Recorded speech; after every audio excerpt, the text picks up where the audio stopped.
Hey guys, so I have been trying to come on and do my race update since the race. I've actually sat down to try to do it twice, and the first time I got interrupted by Alexandria, I think, and the second time my camera ran out of space, so this is third time's the charm, so hopefully I can get through this. So I will link my running playlist above if I remember.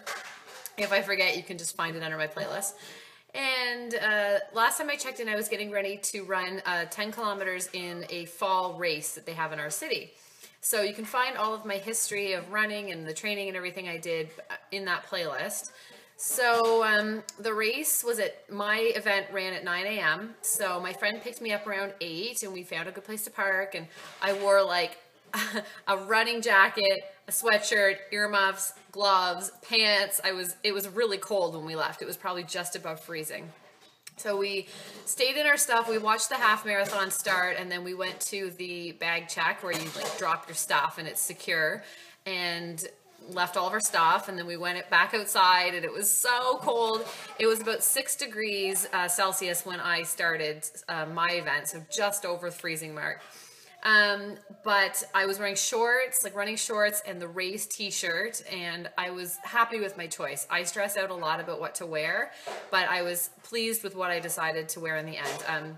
I was cold at the beginning, but they say it's good to be cold when you start. Like, you don't want to be, if you're really warm before you start, then you're gonna like just get warmer and warmer.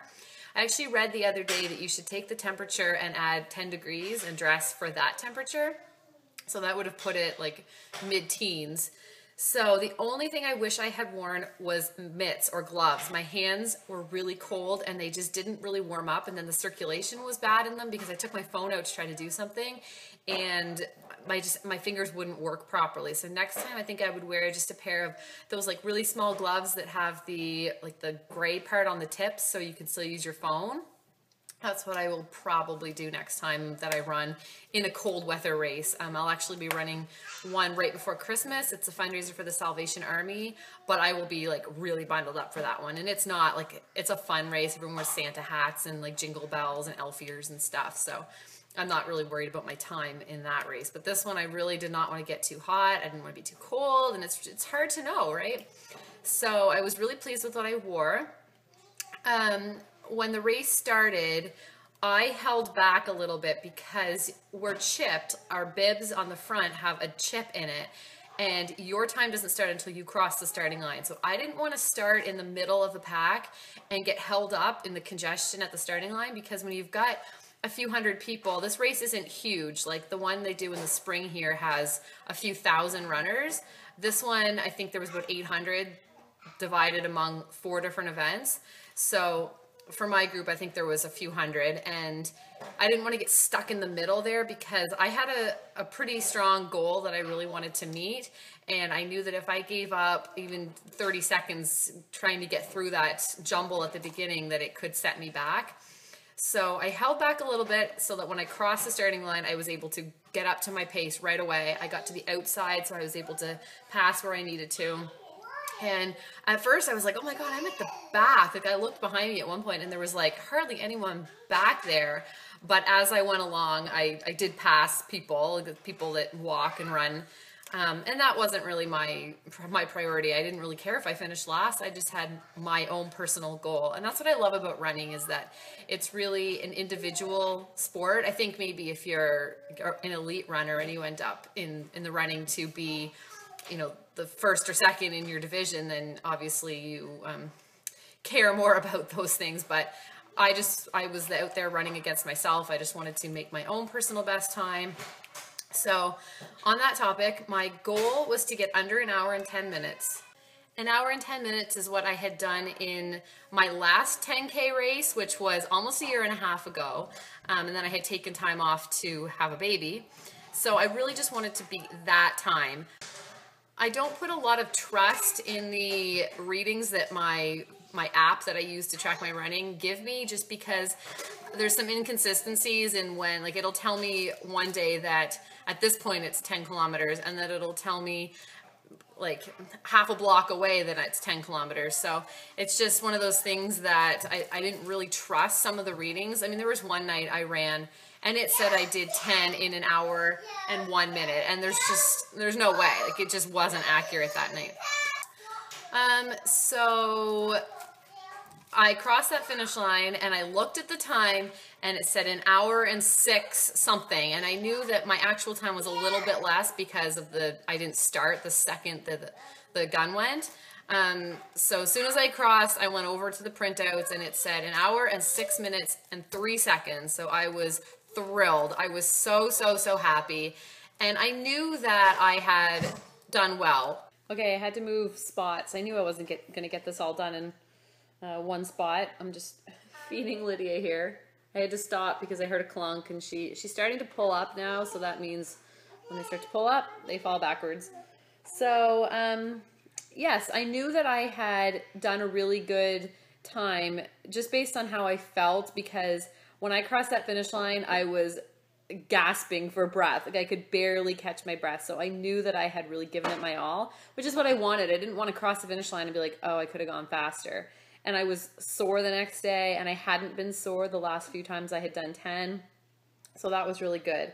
I did use Map My Run while I was running, but I don't know why I keep using this app because I keep complaining about it. I have had problems with it just shutting down, like mid-run. It just shuts down, and then when I start it up again, it basically draws a straight line from wherever it crashed to where you are, which obviously isn't the route that you ran, and doesn't count any of that missed time. So it makes your time seem way faster because it takes, you know, a few minutes out of it, depending on how long you went before you noticed.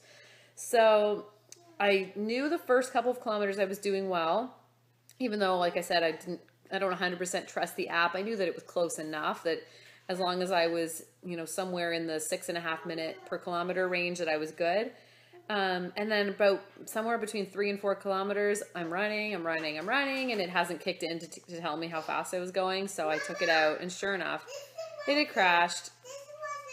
So I restarted it, but from that point on, I didn't really know exactly how I was making out. So I was really going on feel at that point. But I knew that as long as I continued the pace that I was going, that I would be okay. I know, you're so sweet.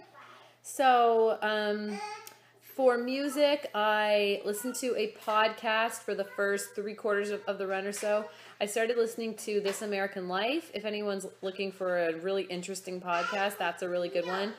I started listening to it after I listened to a podcast called Serial, Serial, which I highly recommend. It was fascinating. I could not stop listening to it. I would come home from running and I would like walk around the house or put it on while I was doing laundry and stuff. It was so good. And it is produced by the same people that do This American Life. So, she got my hair. So that's why I switched over to that one. And it was really interesting. But unfortunately, the one I listened to during the run wasn't the most interesting one, but it was okay. And then for the last couple of kilometers, I switched over to my running playlist. And I have a few songs that really like push me for those last couple difficult kilometers. Ow, she's got my... Lydia! Now that she's discovered it, she's going to keep going for it. So that's sort of the recap of the race. I absolutely had a wonderful time. I am so proud of myself. I'm someone who had never run a day in my life, and to come from that to doing 10-kilometer races is a huge triumph and a huge victory. And I strongly encourage anyone who is at all interested in running, if you've ever thought about it, and if you've ever thought I could never do that, you can. Anyone, any age, any body type, man, woman, child, anyone can run. And on that note, actually, Noah joined the running club at school, which I thought was so awesome. I was like, oh, maybe I motivated him to do that. So yeah, I just really want to share my story. And going forward, I'm not exactly sure what my plan is. I definitely will keep running. It's just I might scale back and just do some 5s. I'm not really sure. I don't have much of a plan. Someday I would maybe like to do a... Lydia! She keeps getting it. Someday I would maybe like to do a half marathon, but at this point training for that's just not realistic, just the time it takes. Lucy. Hi. Ah. That's lovely. All right, guys. Clearly, things are getting crazy, and Lydia's about to pull Alexandria's hair, so we better go. But thank you so much for watching, and I would love to hear anybody else's running experiences, and I will keep you guys updated. Bye.